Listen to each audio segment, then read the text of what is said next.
Hola, com esteu? Esta és la segona part de l'explicació de videoconferències d'este matí. Hem vist en el primer vídeo la multiplicació per la unitat seguida de zeros i ara anem a veure la divisió entre la unitat seguida de zeros. Hem vist que la multiplicació per la unitat seguida de zeros havien de manejar la coma cap a la dreta, tantes posicions com zeros hi haguera. I ara la divisió tenim que manejar la coma cap a l'esquerra, tantes posicions com zeros hi hagi.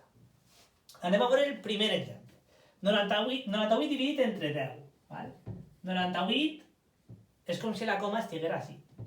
No l'escrivim, però és com si la coma estiguera ahí, a la dreta de les unitats.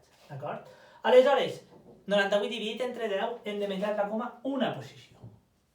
Una posició, aleshores quedaria entre el 9 i el 8. 98 dividit entre 10 és igual a 9,8. Anem a veure el segon exemple. 7,5 dividit entre 10. 7,5 dividit entre 10. Hem de manejar la coma quantes posicions? Una posició. Cap a on? Com estem dividint? Cap a l'esquerra. Aleshores, 7,5, si manegem la coma una posició cap a l'esquerra, quedaria així. Seria 0,75. 7,5 dividit entre 10 és igual a 0,75. Anem a veure ara 6 dividit entre 7. Molt bé. Tenim 6 i hem dit que la coma en números naturals, si no tenim una coma, en número natural quedaria així, baix de l'unitat.